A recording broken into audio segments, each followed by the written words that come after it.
la Fundación Mazara, Santiago Somos Todos, Somos Pueblo, Participación Ciudadana, el Centro Juan 23 y el Comité de Santiago por el Fin de la Equidad le dan la bienvenida a esta conferencia titulada La corrupción de Odebrecht y las propuestas para enfrentarla.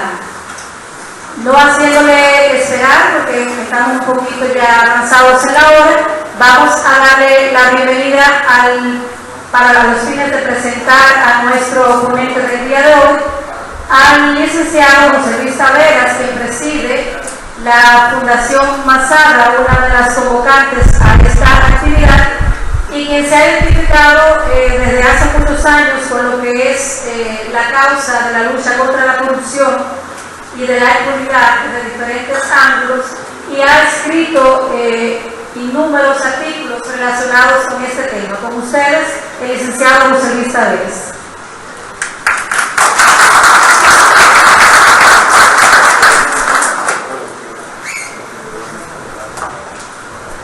Muy buenas tardes a todos y todas. Don Eduardo Vega Luna, Santiago, segunda ciudad del país, ciudad corazón, le da la bienvenida. Les presento a ustedes el perfil de nuestro invitado conferencista en el día de hoy, don Eduardo Vega Luna. Es abogado egresado de la Universidad Nacional Mayor de San Marcos, en Perú. En el año 1996 ingresó a la Defensoría del Pueblo. Fue defensor del pueblo en el periodo del 1 de abril del 2011 al 6 de septiembre del 2016. Tiene más de 20 años de participación en la gestión pública con una amplia trayectoria profesional en la defensa y promoción de los derechos humanos del país. Presidió la Comisión Presidencial de Integridad instaurada en el gobierno de PPK, Pedro Pablo Kuczynski. Y hoy es el nuevo director del Instituto de Ética y Desarrollo de la Universidad Antonio Ruiz de Montoya en Perú. Ha realizado estudios de maestrías en paz y desarrollo en la Cátedra UNESCO de Filosofía para la Paz de la Universidad Jaume I de España, así como estudios de maestría en Derecho Penal por la propia Universidad del Egresó Nacional Mayor de San Marcos.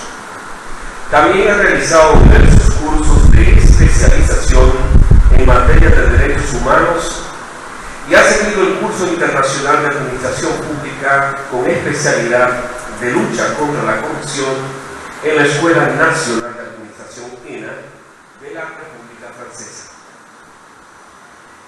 Don Eduardo Vega Luna se desempeñó como abogado de la Comisión Episcopal de Acción Social SEAS de la Iglesia Católica y en el Instituto de Defensa Legal.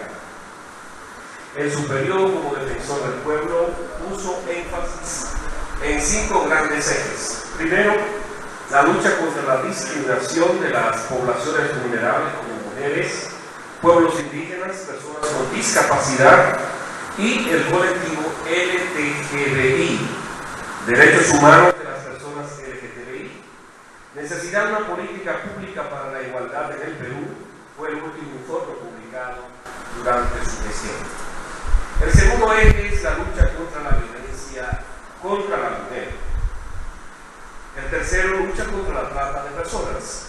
El cuarto es el respaldo a una política de educación intercultural bilingüe, políticas de interculturalidad, en especial aquellas que involucran el derecho de los pueblos indígenas a una educación de calidad en su idioma natal, y finalmente una ley de búsqueda de desaparecidos.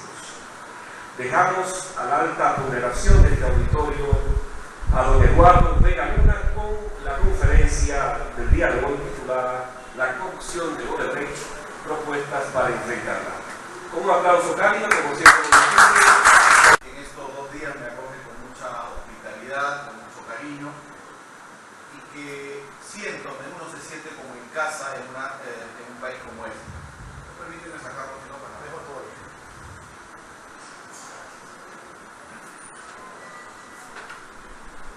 Vamos por acá, más en confianza.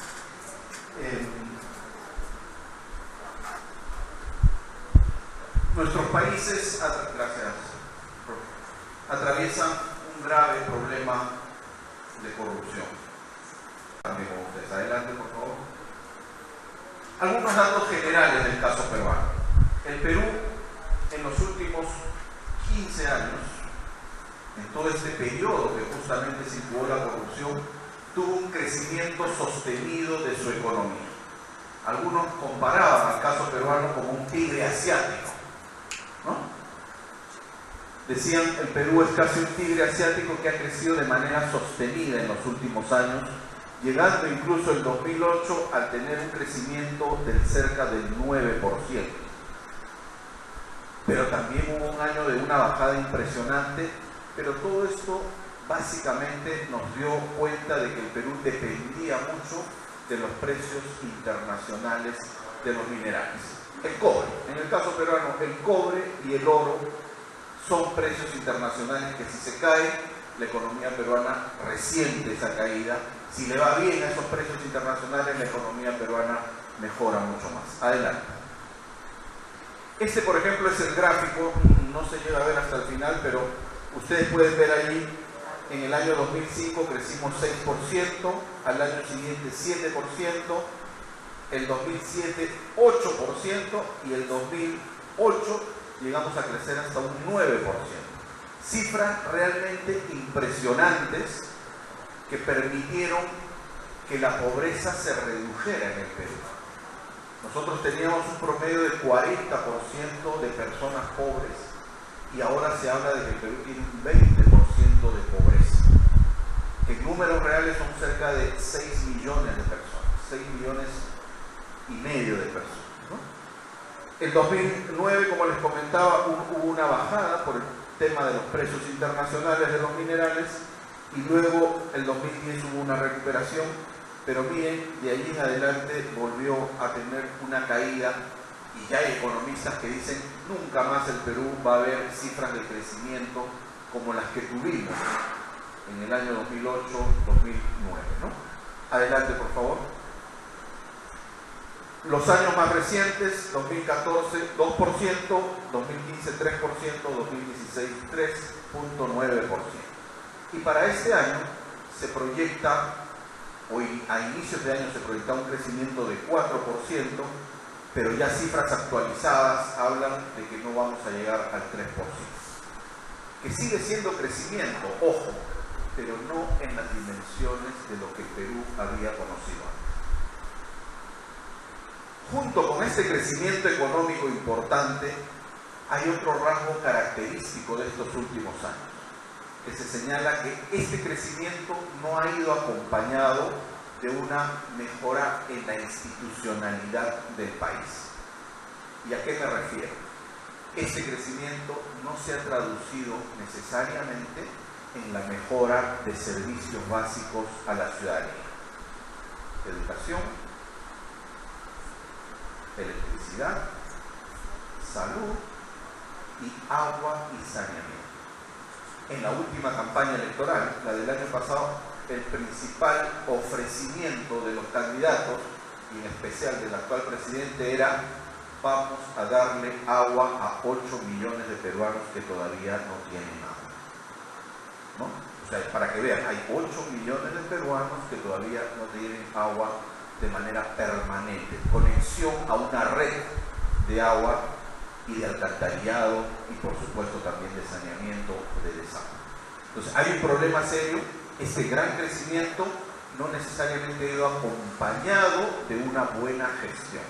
Hemos tenido recursos suficientes como para que estas poblaciones y los servicios básicos que se brindan a las poblaciones puedan mejorar. Primer dato que les quiero dejar como presente: el Perú creció. Quienes han conocido el país hace una década y volvieron a visitarlo en los últimos años, se respira, se dan cuenta que el Perú es otro. Y los peruanos nos sentimos contentos de eso. Pero tampoco podemos dejar de decir que hubieron problemas ya en la gestión. Ya no faltaban recursos, lo que faltaba era una buena gestión de esos recursos. Adelante, por favor. La corrupción. Estos datos iniciales que les voy a dar son previos al caso Odebrecht. En esos mismos años que el Perú crecía, una fuente oficial como la Contraloría General de la República nos dice: cada año en el Perú se pierden 4.000 millones de dólares producto de la corrupción. Una cifra enorme, ¿no? Que más o menos es el 1% del PBI anual del país, ¿no? En ese crecimiento importante, de todas maneras han habido recursos que se han perdido producto de la corrupción. Antes de descubrir el caso Odebrecht. Adelante. Y otra fuente oficial, la Presidencia del Consejo de Ministros, lo que aquí seguramente ustedes dirían la Secretaría de la Presidencia, ¿no? Nos dice, perdón, sí, la Secretaría, nos dice: con ese dinero, con esos 4.000 millones que se perdían al año, que se pierden al año por la corrupción, se podrían construir cada año 72 hospitales o 360 modernos colegios, o generar 200.000 puestos de trabajo, o contratar a 72.000 médicos. Cosas que nos hacen falta en el país y que tienen que ver con eso que al inicio les decía, la falta de una gestión adecuada para mejorar los servicios básicos a la ciudadanía. Adelante. El caso Odebrecht, ¿no? Estamos avanzando, un país que ha crecido económicamente, que ha descubierto que tiene problemas de corrupción, y en eso aparece el caso Odebrecht. Adelante. Y entonces Odebrecht, según las propias investigaciones que han hecho autoridades peruanas, nos dice, ha tenido por lo menos desde el 2004 hasta el 2015 una presencia importante de estas grandes empresas brasileñas: Odebrecht, Andrade Gutiérrez, OAS, Queiroz Galbao, Camargo Correa, ¿no? 42 grandes proyectos de infraestructura, pero esos tremendos proyectos, sea de carreteras, yo siempre menciono el ejemplo de las interoceánicas, que unen la costa peruana, la costa pacífica peruana, atraviesan todos los Andes y llegan al Brasil. Y tenemos de esas dos carreteras, una en la zona norte y otra en la zona sur. El gas también lo tenía Odebrecht, o los grandes proyectos de irrigación en el norte del país, Chavimochi, Olmos, ahora vamos a volver. Bueno, esos 42 grandes proyectos representaban 17.000 millones de dólares en inversión de obras públicas. Estamos hablando de cifras realmente astronómicas. Adelante, por favor. Y este es un detalle que no se ve muy bien allá, está medio cortado. Quizás no se puede correr un poquito para este lado, ¿no? Bueno, de los 17.000 millones de dólares, Odebrecht tenía 12.000 millones de dólares. O sea, tenía más del 70% de esos 17.000 millones de dólares, ¿no? Y las otras empresas tenían montos menores. Adelante. Quiero que recuerden esta fecha, y si alguien la asocia con qué ocurrió aquí en República Dominicana esta fecha. ¿Alguien recuerda esta fecha en República Dominicana? ¿Qué puede haber ocurrido? Estamos a 3 años y 3 meses más o menos de esta fecha. Bueno, es una fecha muy importante para el caso Odebrecht. Adelante, por favor. El 17 de marzo del 2014, en Brasil, se detuvo al señor Alberto Youssef. ¿Quién es este señor? Es conocido como el doleiro, el cambista de dólares, que fue detenido cuando la policía hacía un seguimiento a una casa de cambio de moneda, ubicada en una estación de servicio donde se lavaban autos, el famoso lavajar. Los policías estaban haciendo seguimiento, quienes entraban, quienes salían de esta casa de cambio, quienes llegaban con más frecuencia, y le ponen la puntería a este señor Alberto Youssef. Cuento corto, Alberto Youssef lo detiene, cuenta cómo operaba los grandes contratos que hacía esa gran empresa brasileña Petrobras con todas las empresas brasileñas que actuaban de manera concertada, tipo CARP. tipo un cártel o una mafia, ¿no? Y a partir de ahí se desata el más grande caso de América Latina. Es la fecha en que se detiene esta persona, se acoge a la delación premiada, como la llaman en Brasil, en mi país la llaman colaboración eficaz, y decide contar cómo operaba ese circuito de corrupción entre la empresa petrolera más grande, o una de las más grandes del mundo, Petrobras, y las empresas brasileñas.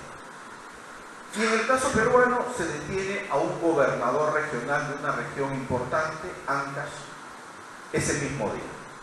3 días antes había muerto un dirigente, un consejero regional, y todo indicaba que esa muerte había sido provocada porque él denunciaba los actos de corrupción de esa región, y entonces detienen a este gobernador regional, que ahora les cuento cuál es.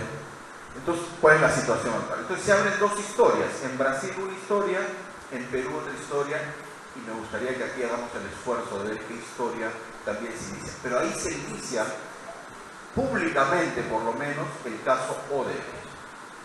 Adelante, por favor. Bueno, ahí no se ve muy bien. Este es el señor César Álvarez, en el caso peruano, detenido en 2014, y hasta el día de hoy, 2017, no se ha resuelto su caso. Sigue siendo procesado, está preso con una prisión preventiva, pero que ya lleva más de 3 años y no hay una resolución de su caso, ¿no? Más de 5.000 millones de soles, 1.500 millones de dólares del presupuesto de una región fueron a parar a manos de la corrupción. En ese momento no ligábamos estos casos como parte de estos casos grandes que tenían que ver con Odebrecht, pero en esta región, por supuesto que estaba Odebrecht. Adelante. Adelante, por favor. Y en Brasil, recuerden la fecha, 17 de marzo del 2014, detienen a Alberto Youssef. Al año siguiente, el 19 de junio del 2015, detienen a Marcelo Odebrecht. 1 año y 3 meses después. Lo detienen, producto de las investigaciones iniciadas con la anterior detención. Al año siguiente, el 2016, el 8 de marzo, lo condenan. ¿A cuántos años lo condenan a Marcelo Odebrecht? ¿Alguien recuerda? 19 años, 4 meses. Hasta esa fecha, Marcelo Odebrecht había sostenido como defensa la inocencia absoluta. Él no tenía nada que ver con la corrupción. Inocencia absoluta. Es después de esa fecha que él decide acogerse a la delación premiada el 3 de noviembre del año pasado, del 2016. Recién después de la condena. ¿Y saben a cuánto le bajan la pena? A 10 años. Pero este año, a fin de año, se va a su casa a cumplir lo que le resta de la pena, 6 años, 7 años quizás, ¿no? Se va a cumplir a su casa lo que le resta de la condena. Dicen que está arreglando su casita, por ahí me contaron que conoció su casa y la están arreglando bonita para cuando llegue a cumplir su condena. Puede haber un problema ético ahí, pero lo cierto, y es un primer elemento, que no hubiésemos podido descubrir gran parte de lo que sabemos del caso Odebrecht, este gran caso de corrupción, si es que este señor y otros 87 personajes de estas empresas brasileñas no deciden acogerse a la colaboración eficaz o a la delación premiada, como ellos la llaman. Adelante. Resumen de lo que hemos avanzado hasta aquí. 2014 se inicia el caso Odebrecht, 2015 lo detienen a Marcelo Odebrecht, el 2016 está la condena, está la delación, y un dato central: el 22 de diciembre del año pasado, hace justo hoy día 6 meses, el gobierno norteamericano, a través del Departamento de Justicia, da a conocer los acuerdos a los que ha llegado con Odebrecht, en los que se relata cómo había operado Odebrecht en nuestros distintos países. En el caso peruano, en un párrafo, básicamente se dice: desde el 2014 hasta el 2015 entregamos coimas, sobornos, por un monto de 29 millones de dólares que involucran a los 3 últimos gobiernos: Alejandro Toledo, Alan García y Ollanta Humala. ¿No? Claro, nosotros decimos, ese monto debe ser la punta del iceberg, debe ser mucho más. Yo sé que en el caso de ustedes el número se invierte, no son 29 millones, sino son 92 millones de dólares. Y que probablemente también no sea todo, ¿no? Pero es la primera pista, vamos a decir así, que a partir de ahí hay que seguir el hilo de la madeja hasta dónde podemos llegar con estas investigaciones. Pero allí, de alguna manera, se inicia este tema. Otra fecha importante ha pasado hace 22 días atrás, donde se anunció que se iban a entregar las 87 delaciones premiadas a nuestros países. Bueno, pasó el 1 de junio y no nos han entregado nada. Más bien lo que nos han dicho es, si quieren que les entreguemos la información, los fiscales brasileños, hagamos un acuerdo de compromiso de que ustedes, Perú, Dominicana y otros países, se comprometen a no procesar a estos delatores, a estos empresarios. O sea, a cambio de que nos entreguen la información, nosotros debemos comprometernos a no procesar. Cosa que limita seriamente nuestras posibilidades también de investigación. En el caso brasileño, seguramente ellos han hablado con mucha profundidad en relación con los hechos de corrupción en su país. Tengan en cuenta que hay más de 2.000 brasileños involucrados en estos casos Odebrecht. Ustedes saben los números acá en República Dominicana hasta ahora. Yo sé los números de mi país, ¿no? Hay un presidente, ahora les voy a contar, expresidente Toledo, que está con una orden de captura internacional. Pero en los otros 2 presidentes todavía la cosa está muy inicialmente en investigación. Entonces, hasta ahí avanza, y lo que hay que ver, y eso va a ser materia de discusión aquí seguramente, es hasta dónde nuestros países pueden exigir poder interrogar a estos señores brasileños para poder tener mayor información en nuestras propias investigaciones. Adelante. Esta es lo que yo llamaría el círculo de la corrupción sistemática en la manera o en la forma que operaba Odebrecht y las empresas brasileñas en nuestros países. Arriba, financiaban campañas electorales, no de un candidato, no de 2, de todos los candidatos que tenían alguna opción de llegar al poder en cada uno de nuestros países. En mi país no me queda ninguna duda que financiaron a los 3 últimos gobiernos en el caso peruano, ¿no? Y eso les permitía luego estar en mejores condiciones de hacerse, de que se les adjudiquen grandes obras públicas, allá en el lado derecho de ustedes, ¿no? Concierto, y aparentaban hacer concursos, simulaban concursar, pero en el fondo lo que hacían era repartirse las obras públicas. Abajo, esas obras públicas terminaban sobrevaloradas, ¿no? Sea a través de adendas, sea a través de adicionales, sea a través de arbitrajes, o incluso en el caso peruano, sea a través de leyes con nombre propio, ¿no? Se dictaban leyes para exonerar de determinado proceso a una empresa, y que significaba eso mayores recursos. Y finalmente, en este círculo de acá, esos dineros iban a parar a cuentas offshore, ¿no? A nombre de algunos funcionarios que efectivamente no había forma de descubrir si no contáramos con estas delaciones premiadas. Entonces, financiamiento, adjudicación de grandes obras públicas, sobrevaloraciones, cuentas offshore y pagos de corrupción y de soborno.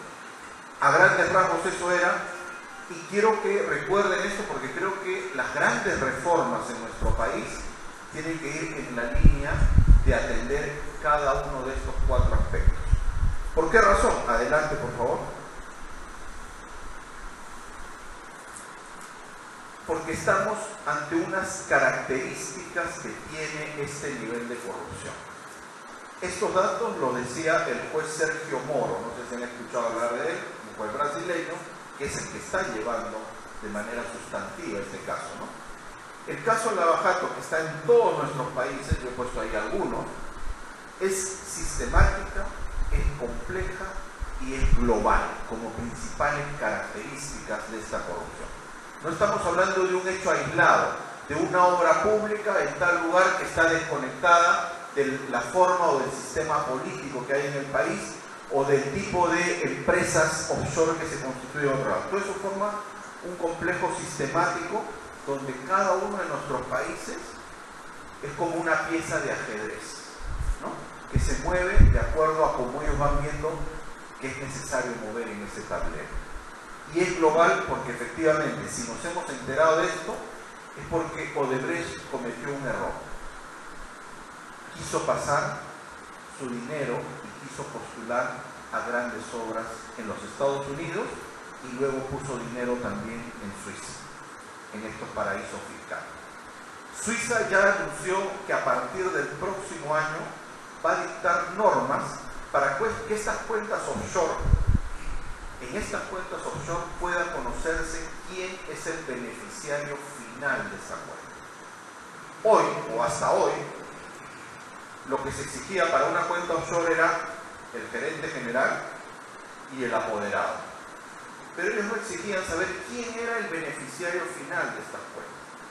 Y eso muchas veces imposibilitaba saber quiénes efectivamente están teniendo estas cuentas. Un caso reciente en el Perú, que justamente se ha descubierto, de un gobernador regional que yo siempre lo menciono, que es del Cusco. Cusco es la región donde está Machu Picchu. Bueno, ha sido detenido porque el señor Barata, que era, en el caso peruano era el segundo después de Odebrecht, se ha acogido a la colaboración eficaz y dijo, para hacer esa obra, una carretera en el Cusco, yo le di al señor Acurio, que es el gobernador regional, la cantidad de $1.200.000. Y para que nos ayuden a abrir la cuenta offshore, contratamos a un abogado de un estudio importante de ley.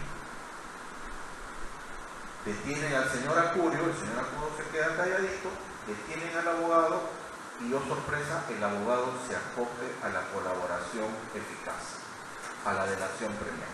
Es el primer caso peruano, digamos, que tenemos de un colaborador eficaz, donde básicamente lo que él dice, sí, efectivamente, a mí me contrataron, yo abrí la cuenta en tal lugar, en Panamá, y ahí están los dineros, y ese dinero le corresponde al gobernador regional. Caso cerrado, ¿no? La información de Brasil llega, existe la cuenta offshore y existe el abogado que se acoge a la colaboración eficaz y señala. Yo diría que ahí están las pruebas suficientes para que un caso concreto sea revelado. Por más que el gobernador regional siga sosteniendo hasta el día de hoy su inocencia, el caso está bastante documentado.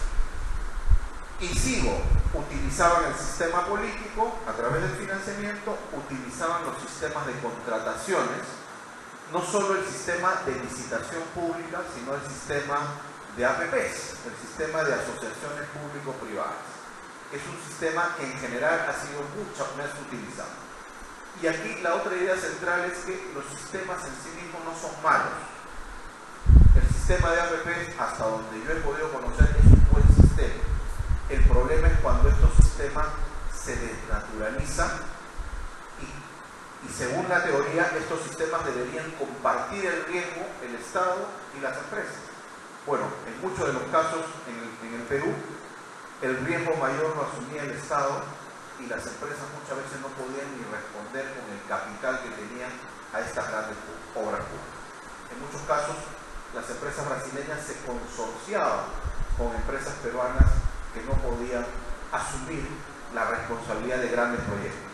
Nuevamente otro ejemplo que es reciente de la política peruana, la construcción del aeropuerto de Chinchero, nuevamente en el Cusco, ¿no? Que ha significado la caída del ministro de Transportes, que a la vez es el vicepresidente de la República, o sea, el segundo después de Pedro Pablo Kuczynski. ha tenido que renunciar a su puesto de ministro porque si no el Congreso lo iba a censurar, ¿no? Adelante. Aquí estamos repitiendo, fijando las ideas de cómo actuaba un monopolio en las contrataciones de Odebrecht, ingresos ilícitos, lavado de dinero en el sistema financiero y a través de empresas offshore. Adelante, por favor. En el caso peruano, ahí están los 29 millones que les comenté de diciembre en los 3 últimos gobiernos. Adelante, por favor. Adelante. Estas son, para que ustedes conozcan, porque nuevamente el proceso penal, los abogados lo entenderán con mayor razón, tenemos que ser muy específicos por dónde avanza la investigación, ¿no? El derecho penal requiere pruebas muy sólidas, requiere respetar garantías procesales, pero requiere también mucha eficiencia y mucha valentía y mucha autonomía para juzgar estos casos. Entonces, esta es una lista inicial de casos que se están investigando con distintos niveles de avances en el Perú.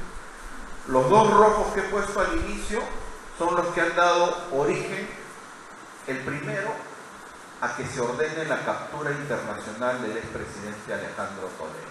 La construcción de las interoceánicas, ya hay elementos suficientes y un juez ha ordenado la orden de captura internacional de Alejandro Toledo, que tiene residencia en los Estados Unidos, y vamos a ver si prospera el proceso de extradición, que toma tiempo. Yo siempre digo, aquí lo que hay que cuidar mucho es la impaciencia ciudadana. La ciudadanía tiene muchas expectativas y quisiera que estos casos avancen mucho más rápidamente. Y la justicia normalmente es lenta. Debería ser más rápida, pero normalmente tiene estos problemas del destino. El segundo caso que marco ahí, que dice línea 1 del tren eléctrico, es como el metro que atraviesa una zona de la ciudad. Que involucra al otro gobierno, que es el gobierno de Alan García. Con la diferencia que en este caso se ha llegado hasta un viceministro y 2 directores del proyecto Tren Eléctrico. Pero estas personas, o no hay todavía forma de involucrar al expresidente Alan García. No se ha llegado ahí, las investigaciones continúan. Este viceministro se le acusa de haber recibido 4 millones de soles, y a los 2 directores también, y igual con cuentas offshore. O sea, esos casos están bastante claros.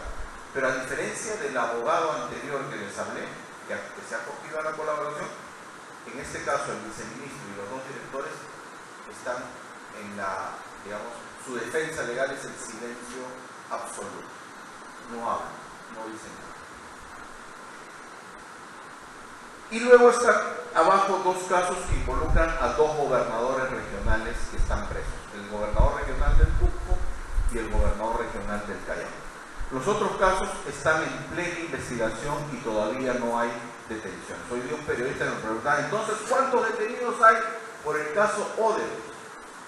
¿No? Entonces, claro, hay una orden de captura internacional contra un expresidente, hay un viceministro preso, 2 directores de proyectos, y luego hay investigaciones que todavía están en fases iniciales.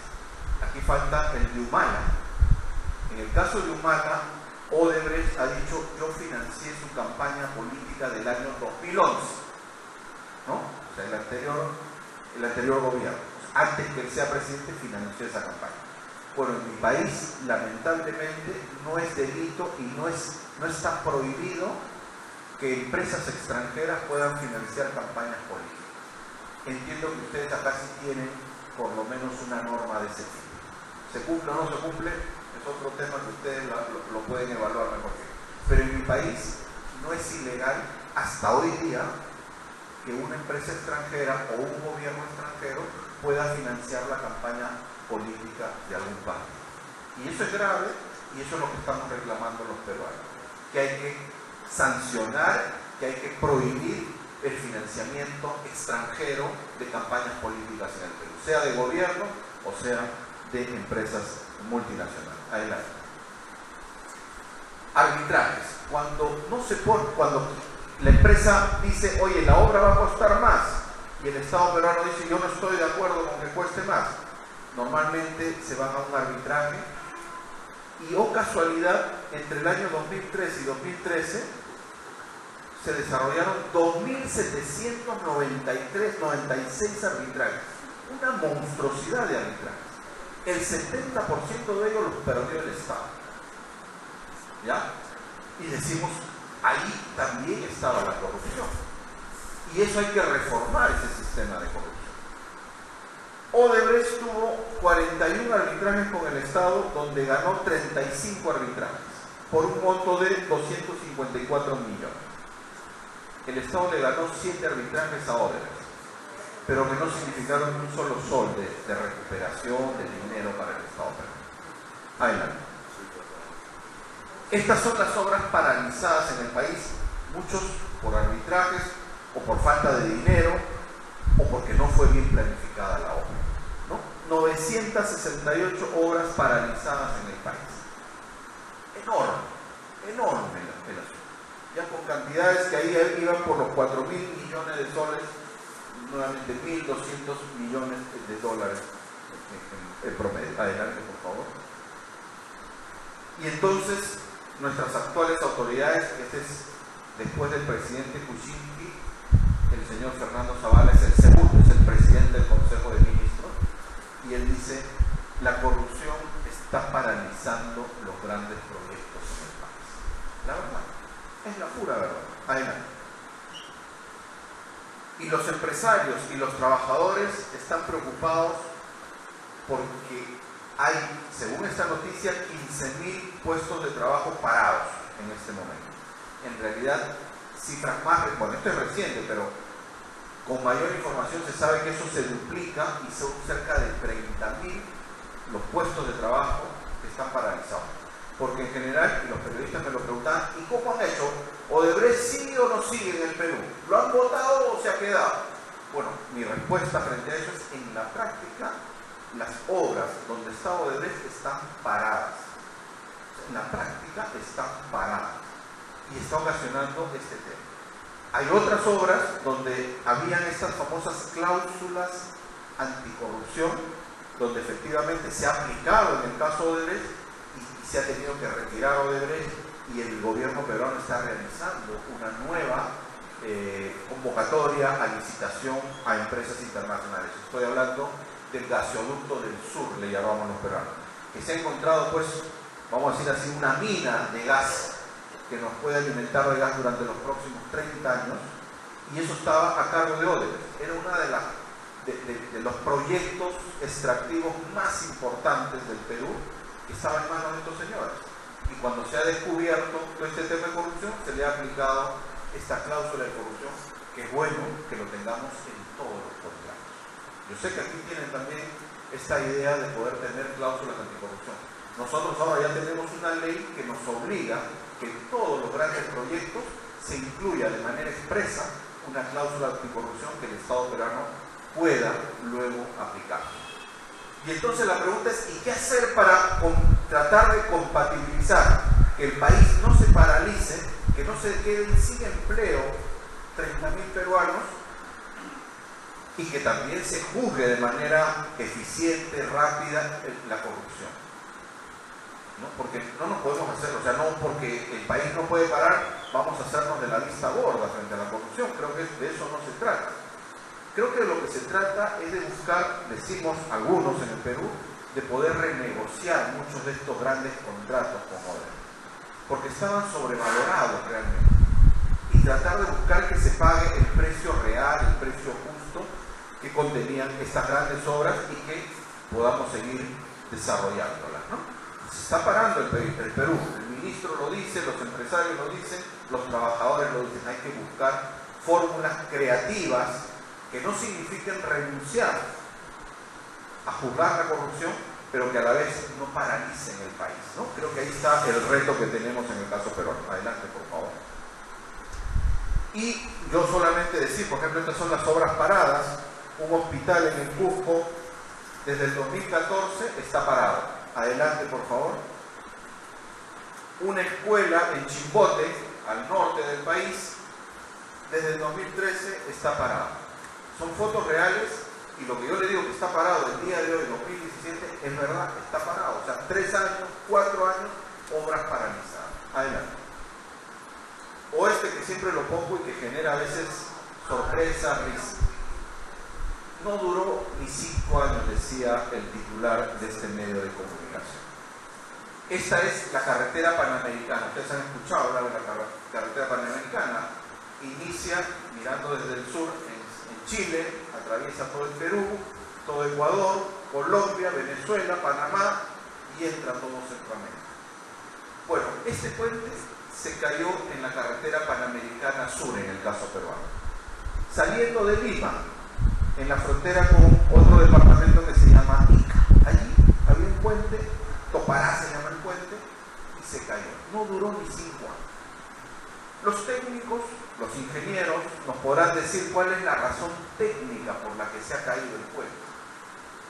Pero lo que creo que a todas luces nos queda claro es cómo el nivel de corrupción significaba que se están haciendo mal las obras públicas también en el país.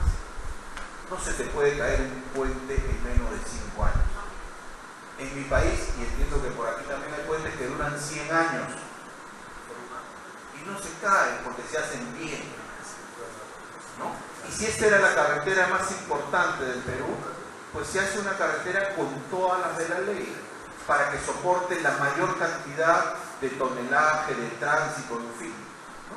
Pero a este nivel puede llegar la corrupción y de ponerte obras realmente con una mala diseño y con una mala infraestructura. Adelante. Para ir terminando, casos en el sistema de justicia. Adelante. Antes de que aparezca el caso Odebrecht, miren las cifras astronómicas de investigaciones que tenemos. En el caso peruano es distinta la Procuraduría de la Fiscalía.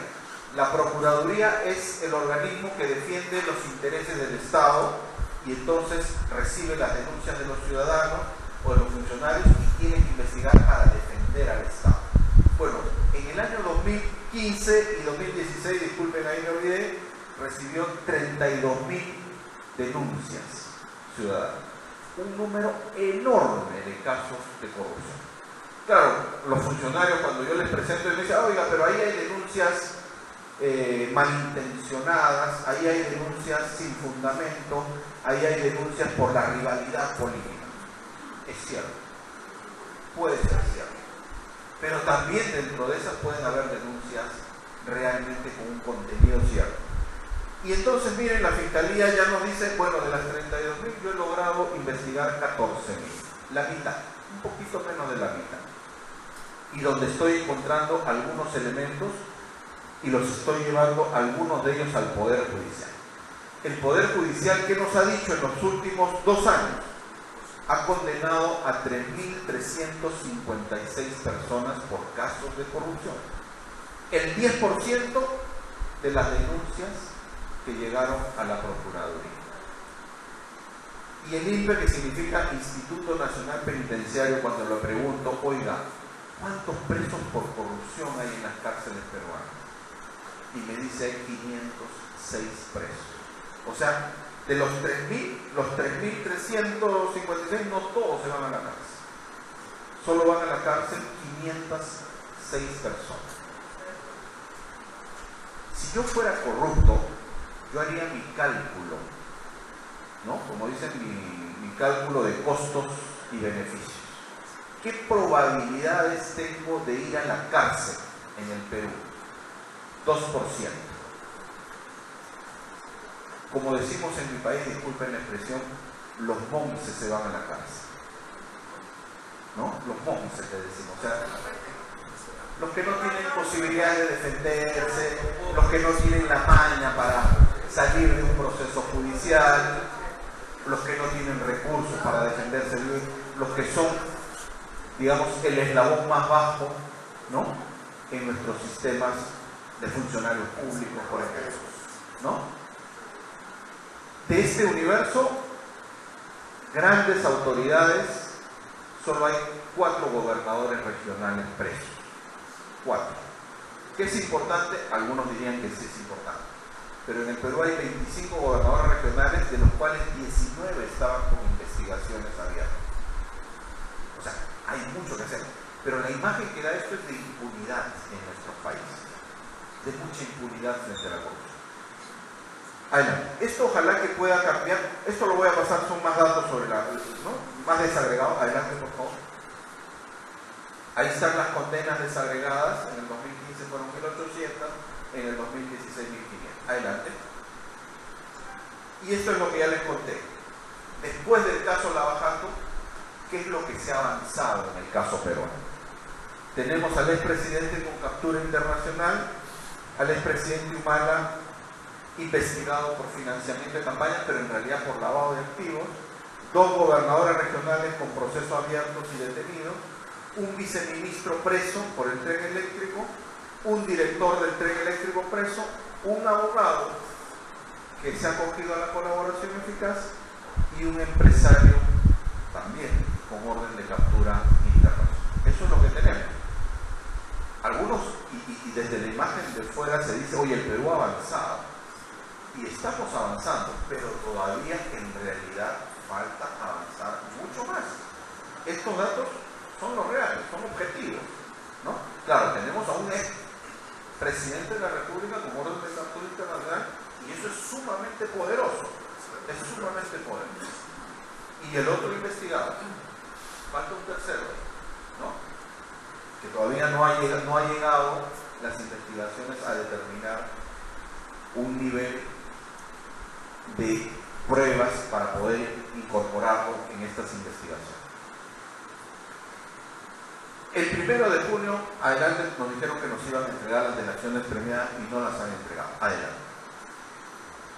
Este es un esquema que se aconseja, que lo ha seguido una comisión del Congreso en minoría para investigar el caso Odebrecht. Empezando de aquí están las obras, arriba están las empresas, aquí abajo están las obras que se están investigando, que ya las puse en una lámina anterior.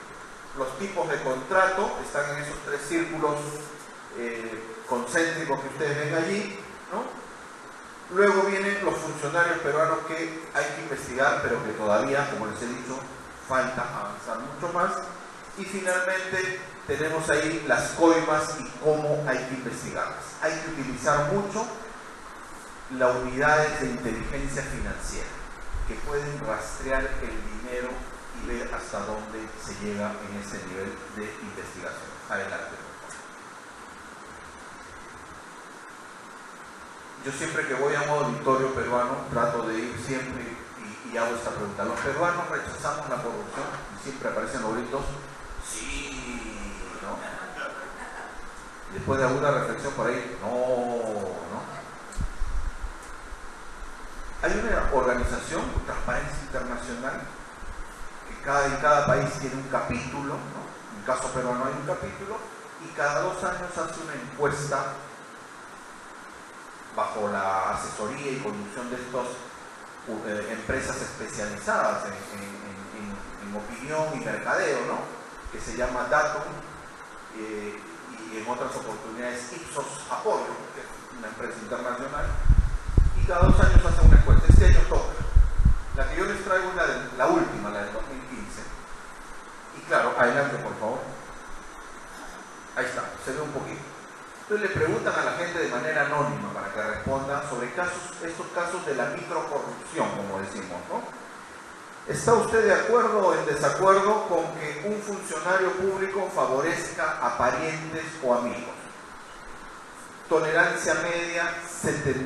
O sea, bueno, sí, está bien, pues, ¿no? Que se favorezca a amigos, el compadrazgo, ¿no? El tarjetazo, como decimos, ¿no? Tarjetazo. El 71% lo tolera. Solo un 17% lo rechaza de manera definitiva. Dar un obsequio o dinero para agilizar un trámite público, 73%. Dar una propina para que le perdonen una multa. Nosotros en el Perú le decimos eso la coima, el soborno, ¿no? Evadir impuestos si saben que no lo van a descubrir, 74%.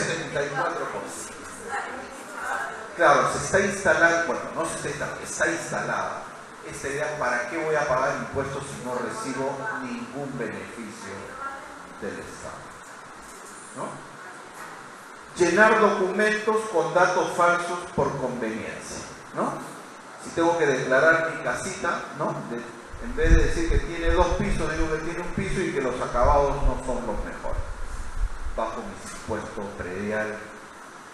Robar servicios públicos, conexiones clandestinas de agua, de electricidad, es muy frecuente. No sé si lo es así.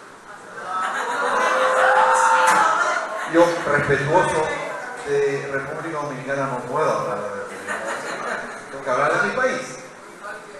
69. Entonces, cuando yo muestro esto en mi país, todos entramos en una especie de vergüenza ajena.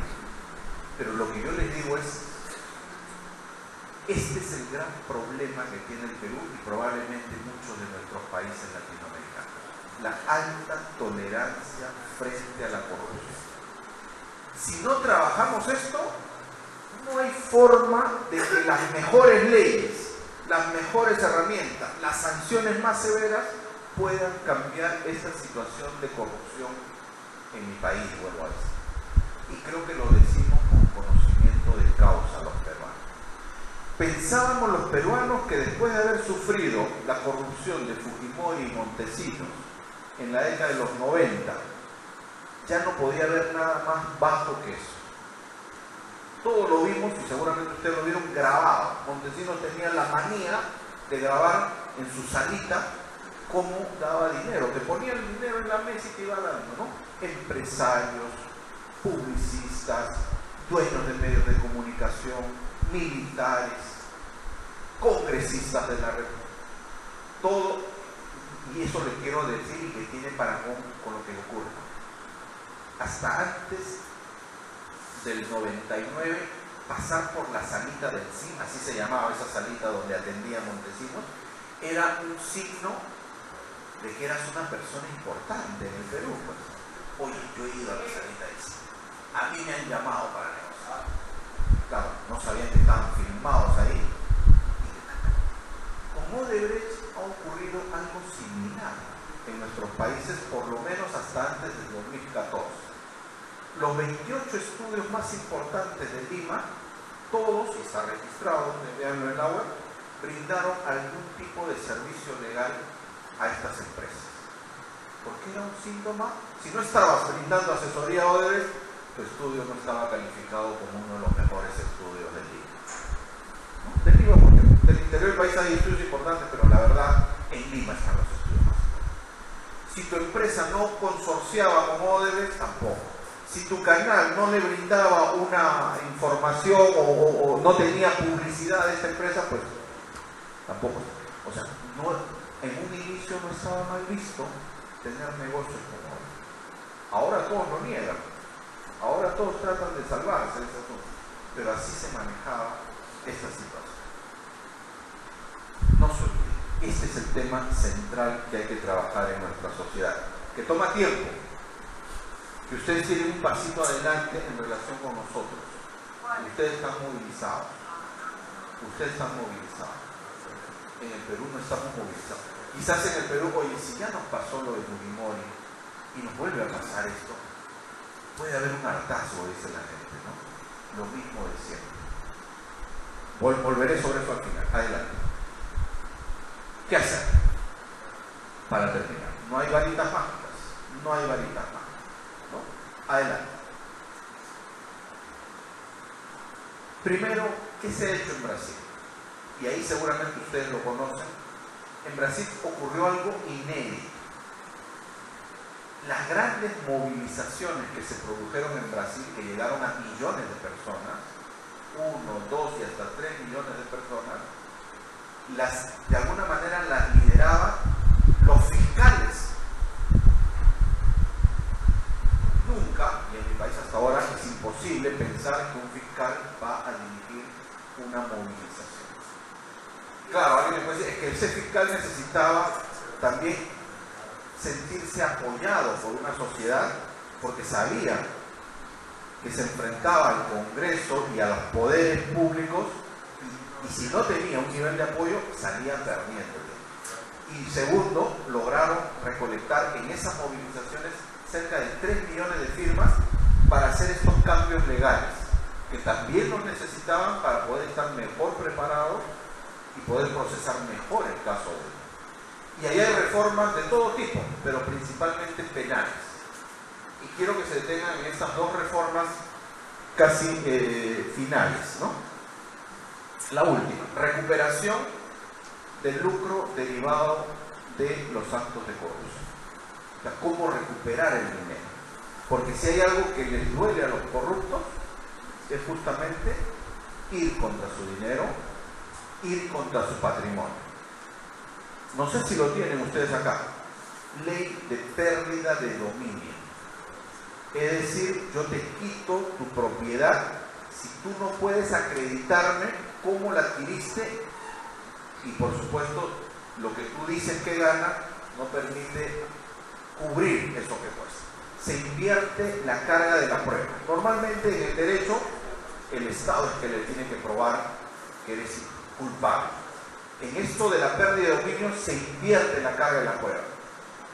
Tú me tienes que acreditar cómo has obtenido una vivienda con el sueldo que ganas. Yo he sido funcionario público 20 años. Es fácil saber cuánto he ganado y con ese dinero qué patrimonio he podido adquirir. Y si no cuadran las cuentas, pues simplemente hay algo que no cuadra y hay algún problema en cómo he tenido mi patrimonio. Así de sencillo, ¿no? Y claro, tú encuentras, como seguramente no voy a tocar el caso dominicano, gobernadores regionales que aparecen con 2, 3, 4 viviendas, ¿no? Y uno dice, ¿cómo, no? ¿Cómo así? ¿Cómo así? O el expresidente Toledo, que le han embargado una casa en Punta Sal, que es un balneario muy bonito, como los que ustedes tienen aquí. Punta Cana ya es Punta Sal, y le han quitado porque simplemente no puede acreditar de dónde viene ese dinero y además está vinculado con este tipo de sobornos que está acusado. Entonces, la ley, esa ley, ojo, no es al final del proceso, ¿eh? Eso es lo importante. Porque si uno espera al final del proceso, ¿qué pasa? Lo vendo.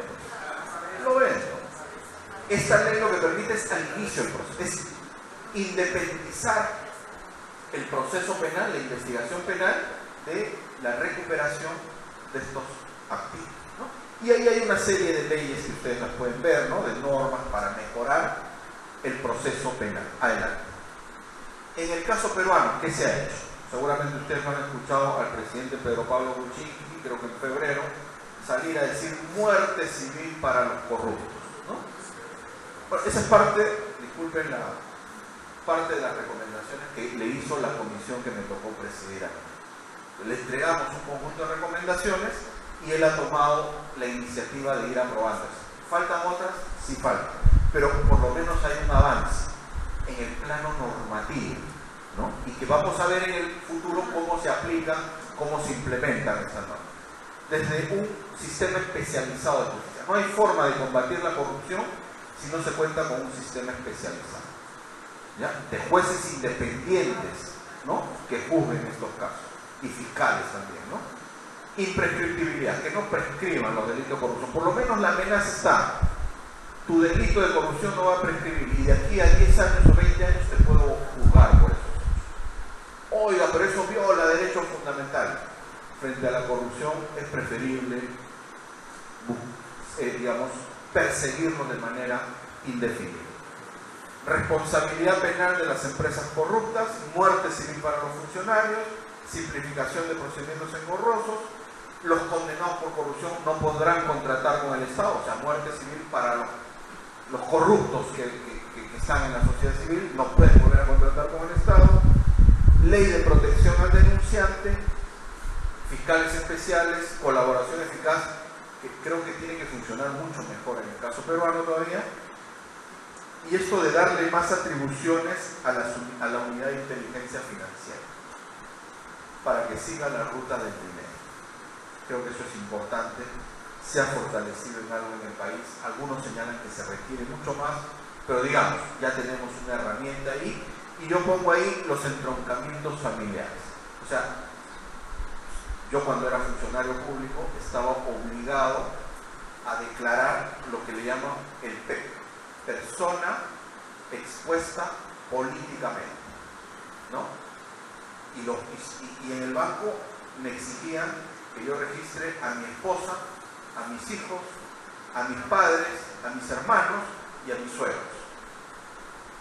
Porque ese es el círculo, claro, algunos ya van a otros tipos de fuentes, donde normalmente el dinero de la corrupción puede ir a parar.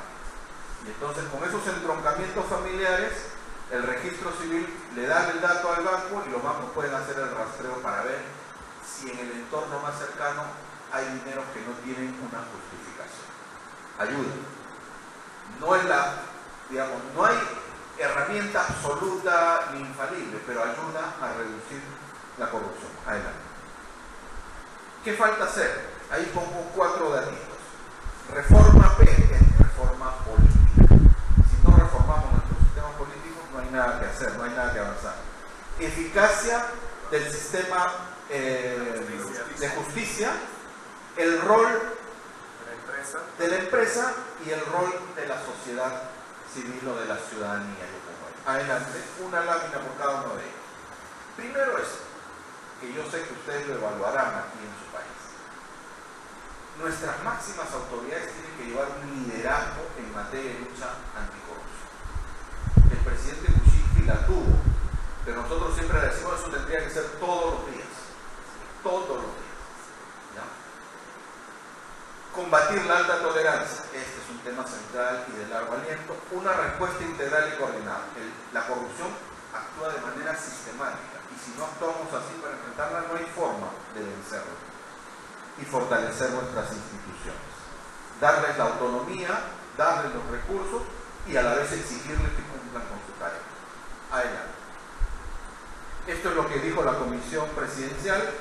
Al lado izquierdo de nosotros, de ustedes, todos los temas de prevención. Al centro, los temas de control y de denuncia. Y al lado derecho, la reforma del sistema de justicia y la reforma del sistema político. Adelante, por favor. Perú quiere ingresar a este grupo de países de la OCDE, ¿no? La Organización para la Cooperación y el Desarrollo Económico, y esa organización nos ha hecho estas recomendaciones que son las que acabamos de comentarlas, ¿no? Desde promover sistemas de integridad, el tema de la gestión de intereses o la puerta giratoria, ¿no? Hoy día soy funcionario, mañana estoy en la empresa. Oiga, ¿y cómo hago para no confundir mi rol? ¿No? Para no legislar no a favor del bien común, sino a favor de una empresa en particular o de un grupo de empresas en particular. Eso es básico, lo del lobby, sistema de protección a denunciantes, control interno, financiamiento ilícito y fortalecimiento del sistema de justicia. Adelante. Ya lo del sistema electoral se los he dicho muy rápidamente. No es posible, y en el caso peruano hasta el día de hoy es posible eso, que puedan haber donaciones anónimas. Que el dinero que se entrega para una campaña política no pase por el sistema financiero. Tiene que haber bancarización obligatoria, se tiene que limitar los recursos para las campañas. Las campañas no pueden ser pues una competencia por quién gasta más, ¿no? Eso es el riesgo que finalmente la corrupción aprovecha para financiar campañas políticas, prohibir capitales extranjeros y dar más facultades sancionadoras al sistema. Hay algunos datos más, pero creo que si de todas las recomendaciones, que son 5 grandes rubros: máxima transparencia, sistema electoral, sistema de contrataciones, sistema de justicia y cultura de integridad. Eso yo diría que son los grandes campos que hay que reformar si uno quiere darle una lucha integral a la corrupción. Vuelvo a repetir, porque digamos, lo tengo acá en la calle: máxima transparencia en el Estado, reforma del sistema político, fortalecimiento y especialización del sistema de justicia, un modelo de contrataciones públicas más eficiente para que las empresas privadas también puedan competir sin caer en la corrupción, y finalmente un tema de cultura de integridad. Allí se resume, claro, en cada una de ellas hay detalles, pero creo que esos son los 5 grandes rubros a los que tenemos que acometer si queremos realmente que nuestros países en los próximos años se vean libres de corrupción. Ahora hay que luchar fuertemente porque este caso de Brecht no quede impune y caiga quien caiga, se sancione a las más altas autoridades que tienen que ver con estos casos. Pero ese proceso de sanción tiene que ir acompañado de reformas para impedir o para reducir en nuestros países estos niveles. Dos, tres. Empezamos por aquí. Señor Vega, un caso muy puntual. Ahorita me chocó bastante cuando usted se refirió a que en Perú, su país, los fiscales normalmente han sido quienes han encabezado las movilizaciones. En Brasil fue. ¿Sabe usted si en Brasil los fiscales son nombrados por el Poder Ejecutivo directamente al gobierno o por voto directo, como en algunos países? Bien, ¿vamos respondiendo de una vez o ustedes quieren de una vez? Dice que prefiere anotar y luego entonces responde en un bloque. Allá me le pasa por favor la micrófono. Felicitarle por esta exposición que arroja mucha luz, tiene mucho de aplicación al caso nuestro, ya que Brecht aquí es un caso fuerte.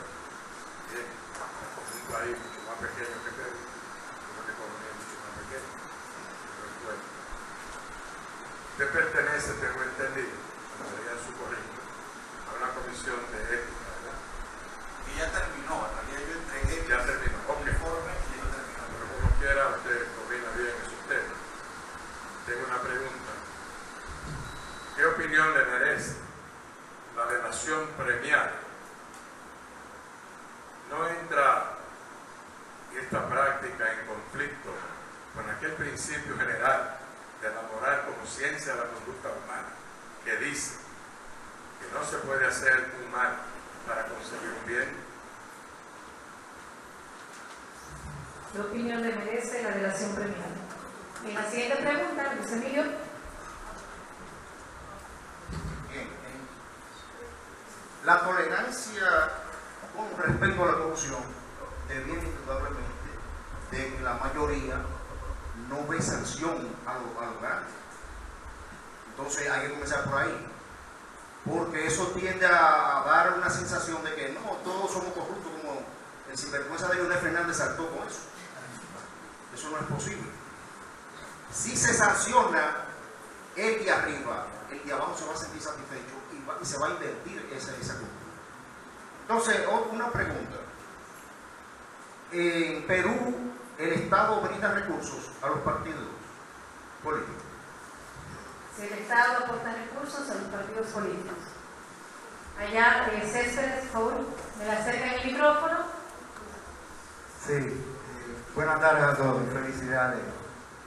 Muy importante la exposición a los patrocinadores de esta actividad. Lo que a nosotros nos preocupa es saber el nivel de autonomía que tiene el Poder Judicial en Perú. ¿Alguien más tiene preguntas? Aquí Horacio delante y luego el señor allá, o lo hacemos al igual. Ya lo tomo primero. Usted y luego Horacio. Esta pregunta va más a los abogados locales. La ley de extinción de dominio que se ha hablado tanto, ¿abarca realmente lo que estamos viendo ahí de que los funcionarios tengan que responder delante de sus bienes o simplemente es otro truco del sistema? Para contestarte rápida, exclusión de dominio está en proceso de aprobación en la Cámara, que fue sometido en la última memoria del presidente. Efectivamente, tiene la misma cobertura y es en el curso del proceso, no al final. Sí, gracias. ¿Alguien más? ¿Preguntas? Horacio, sí, o sea, además de Horacio, si alguien más para ir rodando el micrófono. Bien, Horacio. Tú destacas como una de las virtudes de la situación dominicana la movilización. ¿Qué rol tú le asignas a la movilización popular y ciudadana en el combate a la corrupción? Yo coincido plenamente de que eleva la subjetividad sobre el tema y de que hace que haya menos tolerancia contra la corrupción. Pero aparte de esas otras grandes aportes, ¿qué otros roles tú le asignas? ¿Alguien más? Nos vamos con ese bloque y si se despierta alguna otra inquietud, entonces podrán hacerla si tenemos todavía el tiempo. Adelante. Bueno, muchas gracias por las intervenciones. Voy a tratar de responder algunas, disculparán si no todas las puedo responder o satisfacer las inquietudes que ustedes tienen. ¿Quién nombra a los fiscales? ¿Cuál es el nivel de autonomía? He juntado ahí dos preguntas, ¿no? De autonomía de fiscales y jueces. En el caso peruano, en el caso brasileño no lo conozco al detalle, pero entiendo que es un órgano autónomo. En el caso peruano, según la actual constitución, que es del año 93, se crea un órgano que se llama el Consejo Nacional de la Magistratura, que entiendo que ustedes lo tienen aquí también. Pero miren la composición del órgano, de este órgano llamado Consejo Nacional de la Magistratura. Uno, representante del Poder Judicial, otro representante de la Fiscalía de la Nación, uno tercero del Colegio de Abogados, uno cuarto de los otros colegios profesionales, médicos, odontólogos, contadores, ingenieros, ¿no? Y los otros dos de las universidades públicas del Perú y el otro de las universidades privadas del Perú. Es decir, es una representación, si se quiere, gremial principalmente. Gremial. No hay representantes ni del Poder Ejecutivo ni del Congreso de la República. Con este cambio nosotros pasamos, o sea, hasta antes de eso sí efectivamente teníamos que quienes nombraban a los jueces era el Poder Ejecutivo y el Congreso de la República, como entiendo ustedes lo tienen más o menos hecho. Entonces, en el modelo tenemos un modelo distinto con representación gremial. Tenemos nuestros propios problemas con ese modelo, pero en su momento, debo decirlo y con mucha objetividad, significó un avance. Es más, este modelo fue propuesto por diversas organizaciones de sociedad civil. Hoy día, veintitantos años después, muchas de estas organizaciones y la comisión que me tocó presidir recomendamos que hay que hacer cambios en ese modelo, porque como todo modelo es perfectible, como todo modelo se le puede sacar la vuelta. ¿Qué es lo que ha pasado? Solo para resumen, algunos de estos gremios han sido copados por partidos políticos y por ahí se ha filtrado el tema o sea, ya no necesariamente pasan por el Ejecutivo o por el Congreso, ahora pasan por los colegios profesionales o las universidades públicas y privadas. O sea, nuevamente, estas fuerzas del mal, por llamarlo de alguna manera, siempre van a buscar la forma de sacarle la vuelta a las normas. ¿Qué estamos recomendando? Que esos seis miembros del Consejo, la mitad de ellos, 3, sean elegidos por concurso público de méritos. Que postulen y que la gente vote por ellos y que lo organice el jurado de elecciones, el sistema electoral. Y los otros 3 que sigan manteniendo este sistema de representación, ¿no? Pensamos en este momento que esa podría ser una solución. Pero lo que quiero decirles es que sí, cada cierto tiempo habrá que buscar de ver de cómo se mejoran, cómo se evalúan estos sistemas. En Brasil no tengo el detalle, pero entiendo que es autónomo. Ahora, una figura de esas nombra a jueces y a fiscales. Y la característica central de los jueces y fiscales debe ser la autonomía y la independencia en su actuar. Yo ponía el ejemplo que es algo que va creciendo. No está regulado todavía, pero quienes son nombrados por este tipo de órganos, o en el caso del defensor del pueblo, que fue mi caso, o de los miembros del Tribunal Constitucional que son elegidos por el Congreso de la República, al minuto siguiente de la elección deberíamos actuar con lo que se conoce en alguna literatura que va creciendo como el principio de ingratitud. ¿Se entiende un poquito? O sea, yo que he sido elegido por un Congreso de la República o un juez que ha sido elegido por un Consejo Nacional de la Magistratura, al día siguiente, al minuto siguiente que es elegido, debería actuar como que no le debe el puesto a nadie. No le debe el puesto a nadie. Principio de ingratitud le están llamando algunos a eso. Sé que eso es difícil y no crean que todos en el Perú actúan con el principio de ingratitud tampoco, ¿no? a muchos que actúan más bien siendo muy gratos con quienes lo eligieron, ¿no? Delación premiada, ¿qué opinión tengo? Si falta la ética, si es un tema moral. De hecho, hay un tema moral ahí, ya no lo puedo negar. Pero creo que el derecho en muchos de nuestros países se planteó que de manera muy práctica seguramente, que frente a estas dificultades probatorias para determinados delitos graves, tenía que acudir a figuras como estas, donde de alguna manera buscaba que altos funcionarios, no las cabezas, pero altos funcionarios pudiesen delatar a quien estaba más arriba de ellos, buscando, como se dice, un bien mayor. Pero efectivamente, alguien puede decir eso tiene un problema ético en su concepción. Ahora, si no hubiera esa figura, pues simplemente es probable que nunca hubiésemos conocido con lo que ha pasado en el caso. ¿Hay temas éticos? Los hay. Hay temas prácticos de investigación, también los hay. Exacto. Tolerancia e impunidad. Efectivamente, esto es el círculo vicioso de la corrupción. Es más, algunos dirían, quizás estas cifras que les presenté no demuestran tanto tolerancia, sino resignación, sino hartazgo, sino indiferencia frente a los hechos. Porque si tú ves que la justicia no actúa, si tú ves que tus autoridades te dicen o se instala esa idea del que roba pero hace obra, como decía en mi país, seguramente algo por acá similar, pues simplemente la corrupción se reproduce. Pero yo creo que hay que cortar eso. Ese tema sí hay que cortarlo. Sí creo que hay que tener claro que hay que ser intolerantes frente a la corrupción.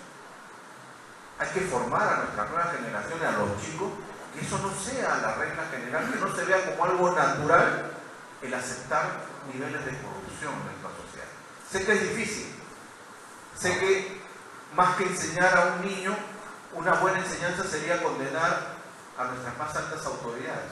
Una condena a un expresidente, hablo de mi país, no hablo de su país, quizás tenga un efecto de enseñanza más grande que estar enseñando por 10 años en la escuela. Hay que ser honestos, ¿no? O sea, miren el efecto pedagógico que puede tener también una sola condena contra un alto representante. Ah, mira, este fue presidente, pero se puede ir a la cárcel. Nosotros tenemos un presidente preso, ¿no? Fujimori está preso por violaciones a derechos humanos, pero también por corrupción. Pero claro, el fuerte, su condena fuerte, es por derechos humanos. Pero igual sigue siendo la nuestra, debo decir, una sociedad dividida. En la última elección, la hija de Fujimori quedó en segundo lugar, con 30.000 votos de diferencia solamente. Yo no puedo venir acá a hablar de moralismo porque tenemos una sociedad dividida. Dividida. No voy a pintarle rosas aquí. Es una sociedad dividida y los peruanos a veces no nos enteramos de eso y seguimos peleados entre nosotros. Hoy mismo, ayer ha caído un nuevo ministro, el ministro de Economía. Nunca antes en nuestra historia republicana un ministro de Economía había sido, bueno, no le renovaron, no le dieron el voto de confianza y el ministro dijo me voy. Claro, si se presentaba al Congreso lo censuraban, igual si iba a tener que ir, dijo no, mejor me voy. Pero nunca antes había ocurrido que un ministro de Economía, debilidad, hay una debilidad. Yo aprecio mucho al actual gobierno, quiero decirle, yo asumí un cargo en el actual gobierno, pero un cargo ad honorem, por un mes y medio, te entregué mi función y creo que trato de mantener mi independencia, que es lo que he tratado de construir a lo largo de estos 20 años en mi tarea, ¿no? En el Perú, si el Estado aporta recursos a los partidos políticos, hace menos de 2 meses se ha aprobado la ley que permite el financiamiento público de las organizaciones políticas. Pero ojo, solo es para la cuestión educativa, de la formación política de los cuadros políticos, no para hacer campaña electoral. La campaña electoral siempre va a tener que hacerse con recursos privados. Y ahí están todas las normas que yo les he pedido que se tienen que aprobar. Desde bancarización, limitar los recursos, no donaciones anónimas y pedir dinero extranjero, ¿no? Entonces, sí hay ya financiamiento público, pero solo es para capacitación. Y claro, hubiésemos querido que haya una norma que impida todo tipo de publicidad en campaña electoral, pero la verdad que eso es también irreal. Lo que puede generar es un mercado negro, finalmente, de campañas publicitarias. Movilización. ¿Qué aporta? ¿Cuáles son los grandes aportes? Miren, desde mi mirada de fuera, yo les digo, lo primero, en el Perú no ha habido movilización en esta etapa. En el caso de no la ha habido. ¿Ya? Entonces, mi primera reflexión, ustedes tienen que saber cuidar lo que tienen.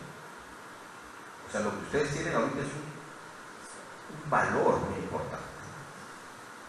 Sé que no es un movimiento homogéneo tampoco, que puede tener, como decimos los peruanos, puede haber de distintas vertientes ahí, políticas, culturales, sociales y todo. Entonces el gran reto que ustedes es encontrar aquello que les une o que los une y mantener eso y evitar los radicalismos, porque siempre va a haber, ¿no?, radicalismos de uno y de otro lado, que van a querer llevarlo por acá o por acá. Busquen siempre aquello que puede ser. No les voy a dar la receta porque no la sé, la verdad, pero sí decirles que ustedes tienen algo muy importante. Después de Brasil, los únicos que se han movilizado son ustedes. Y eso es un valor que, la verdad, desde fuera se aprecia.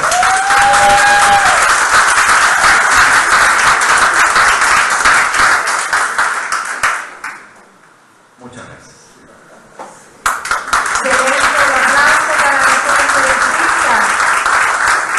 Muchísimas gracias. Realmente nos sentimos muy satisfechos y nos llena sumamente de ánimo escucharle y saber, ahorita cuando usted preguntaba por la fecha importante del 14 de marzo del 2000, usted decía, ¿ustedes no recuerdan esa fecha? ¿No recuerdan esa fecha? Bueno, es que nosotros apenas hace un mes detuvimos los primeros implicados del caso Odebrecht. Entonces ustedes empezaron al revés. Nosotros empezamos con la movilización y la gente ha ido cayendo. Ustedes empezaron deteniendo y quizás probablemente ahora vayan a la inversa.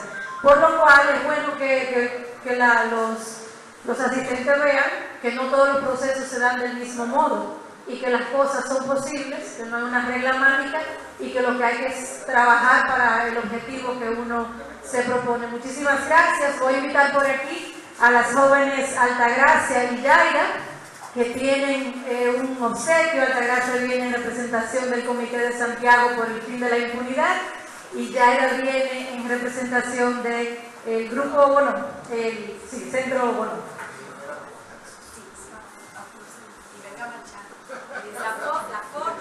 Bueno, en nombre de las instituciones convocantes a esta actividad quisimos tener este presente con usted.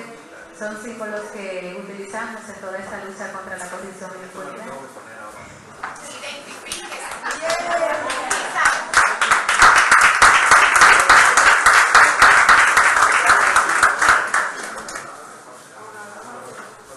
Igualmente, en lo que van haciendo ese trabajo, le vamos a ir invitando a disfrutar de un brindis que unos jóvenes le van a estar haciendo llegar. Muy agradecidos por su presencia, invitándoles igualmente fotografías, con esa bolsa se sigue el compromiso de venir el 16 de julio.